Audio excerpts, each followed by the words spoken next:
control. Now we move on to the third technique called admission control. So this technique is particularly for virtual circuits, right? You know the difference between virtual circuit and datagram circuit. To keep congestion at bay is admission control. So at the beginning itself we can keep congestion under control, right? So that is by means of, so as the word suggests, so when before admitting a new type of traffic, particularly in say a new virtual circuit, we will check whether it is feasible to admit or not. So that is the idea. So the idea is simple: do not set up a new virtual circuit unless the network can carry the added traffic without becoming congested. So already the network is having some amount of traffic. So whenever you are trying to set up a new virtual circuit, you have to ensure that the network is capable of adding it, right?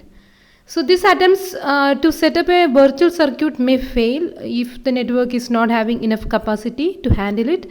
So this is better than the alternative, as letting more people in when the network is busy just make matters worse. So this technique is good in the sense already the network is with over traffic and you are letting more and more circuits, so definitely the situation will be worsened. So we are trying to stop to such a worst case.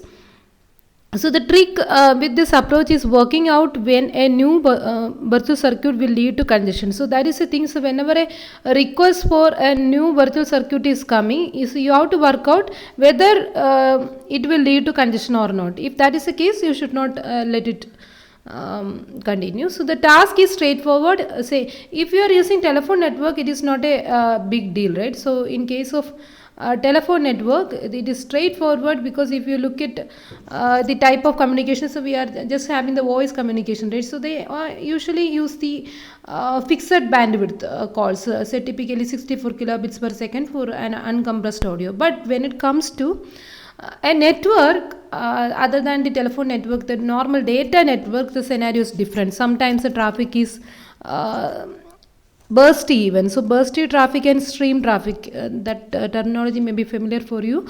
So if you look at some multimedia applications, say a movie download something, so that is a stream traffic. Some just like this, the telephone network, you can predict what is the bandwidth used and all. But if it is a bursty traffic like the web traffic, at some point a huge traffic will be coming, and some next some few period of time traffic will be almost zero. So that is a difficulty here. We can't predict what kind of traffic will be coming next. So accordingly, how this admission control, that checking will happen. So however, the budget circuit in datagram network come in all shape and size. So this is what I was trying to tell you. So you can't say that it is of some fixed bandwidth, 64 kilobits per second all the time. In general, virtual circuit in a normal data network, it can come in various size and shape. So the circuit must come with some characterization of its traffic if we are to apply admission control. So what kind of characterization we will see. So the traffic is often described in terms of its rate and shape.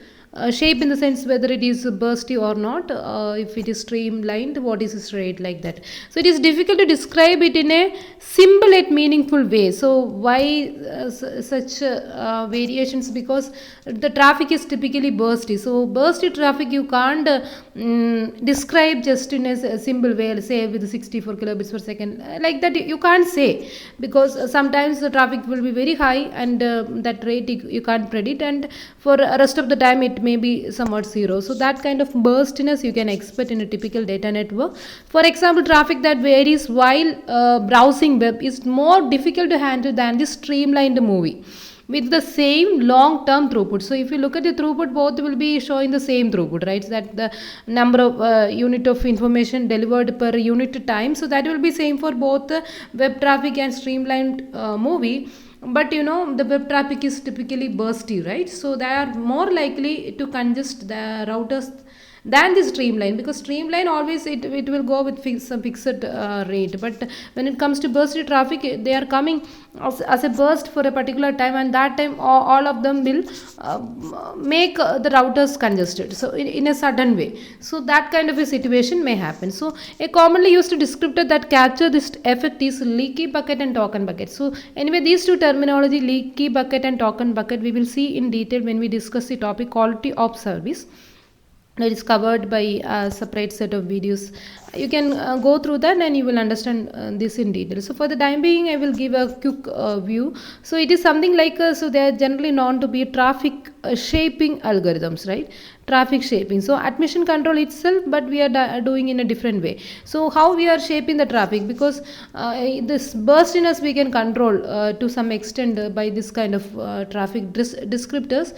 So just like a leak in a bucket, you can imagine. So when you open the tap, the water will be flowing with some very high rate. Maybe you close it and open it, a sudden burst of water will be coming, but through that leak, if you observe, the water is flowing out of the bucket with a fixed rate. So in that way you can regulate the traffic that is entering into the network at the sender side itself. So we will be running this traffic shaping algorithm, whether it is leaky bucket or token bucket, at the sender machine, and that will regulate the flow at which the traffic is coming into network. So in that case, the traffic pattern is predictable and we can apply this admission control technique easily.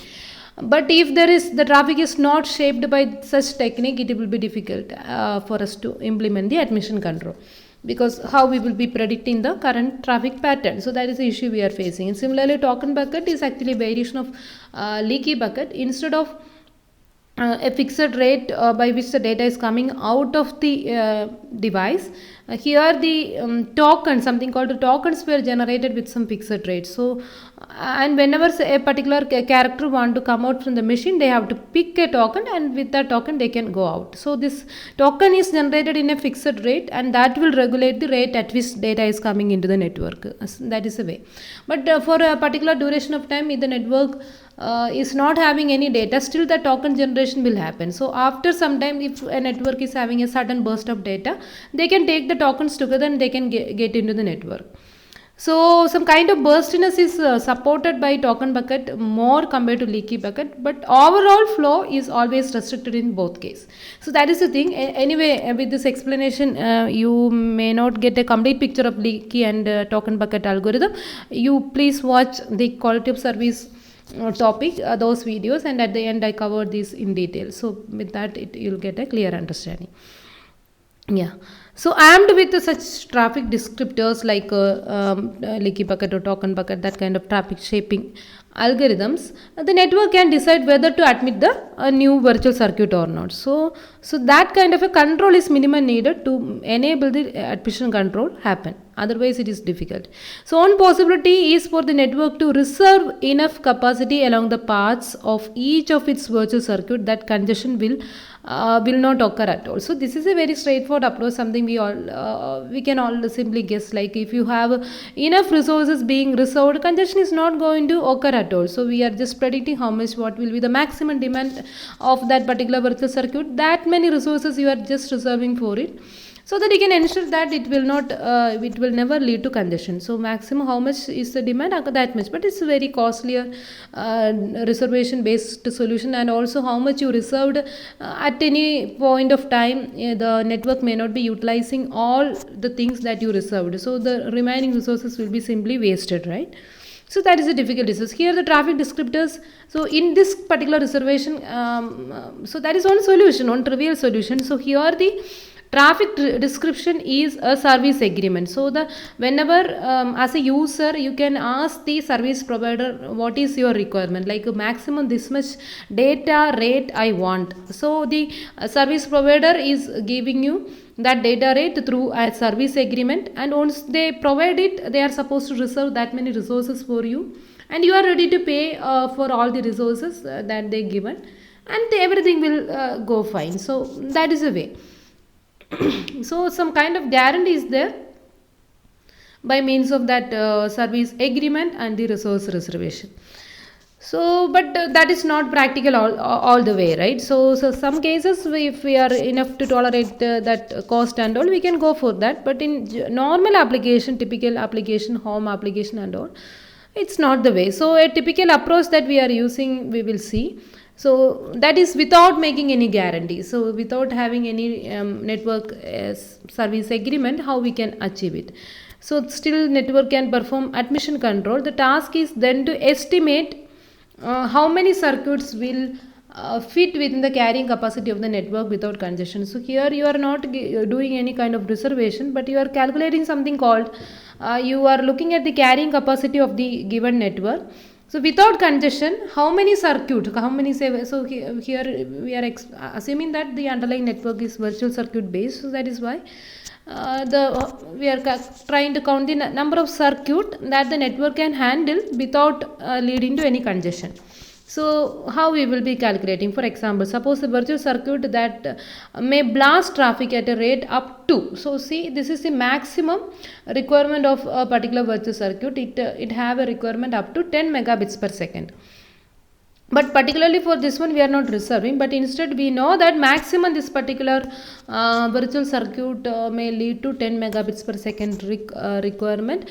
So all pass through the same 100 megabits. So the physical link is having capacity 100 megabits per second. So but as per virtual circuit we need 10 megabits per second.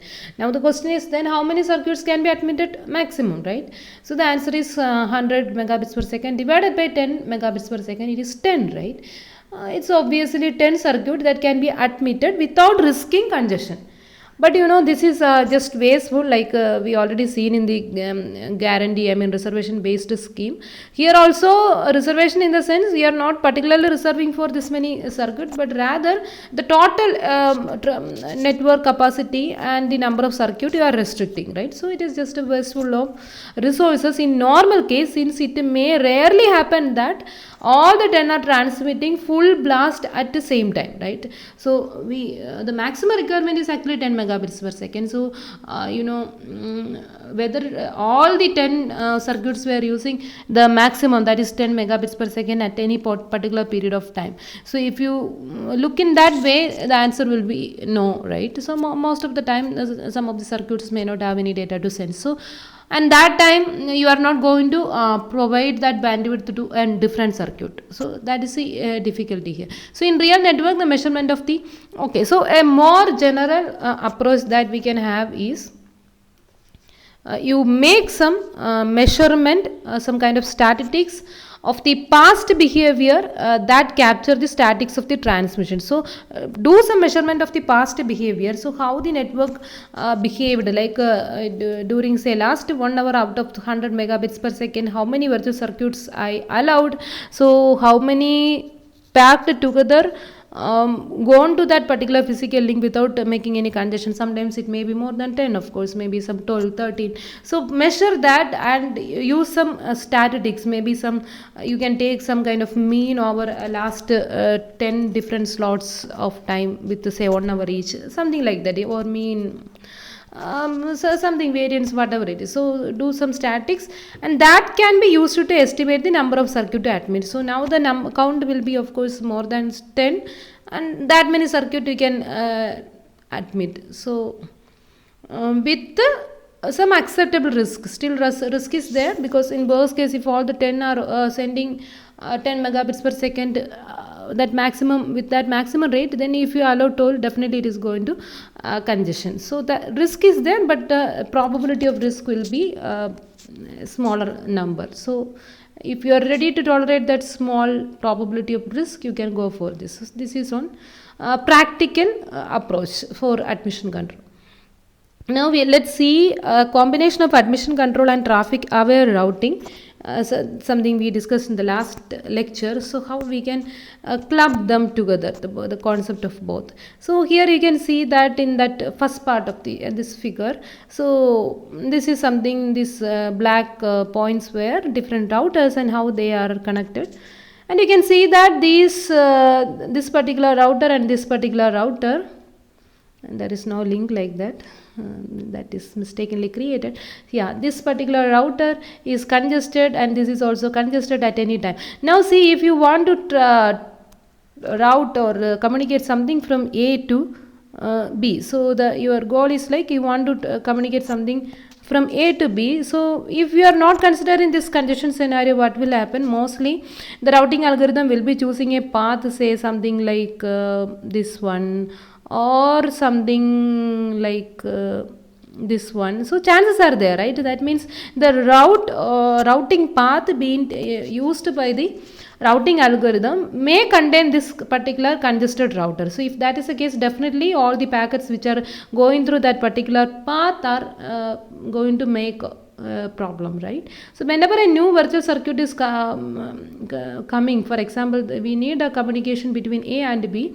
So from A to B, I want to have a virtual circuit. So what you can do is, if you are aware about, if so the both traffic aware routing and admission control we are clubbing in the sense when we are trying to admit the a new virtual circuit, what we will do, so we will make a new network where this congested routers and its attached links were removed. For example, here this particular link, these three links were removed, right? So the remaining links you can see. Similarly, this congested route and all its attached links, these three links were removed. And just consider the remaining network and look for a path if available from A to B without this congested router that can be admitted for the new flow, right? So if you are now the routing algorithm is run, so some kind of traffic aware routing algorithm is run over the new network, and that is going to find this particular path which is free from congestion. So if you are admitting the new virtual circuit in this way, that will be a better approach, right? So you can merge the concept that we learned in both topic. So the admission control can also be combined with traffic aware routing by considering the routes around network hotspots, like here those congested nodes are the hotspots as part of the setup procedure. So just consider them. For example, suppose that a host attached to router A here want to communicate or want to set up a connection with some host attached to router B. So that is a scenario.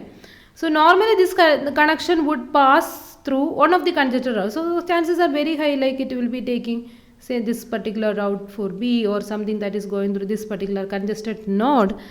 So to avoid this situation, we can redraw the network as shown in figure B, omitting the congested routers and all their lines, all the lines that are attached to them. So the dashed line in the new graph shows a possible route for virtual circuit that avoids congested routers at all. So when you do admission of a new virtual circuit, you can consider all the congestion scenario and you can remove them and you can run the routing algorithm over that new graph, and accordingly you can admit the new traffic so that it will work fine, right?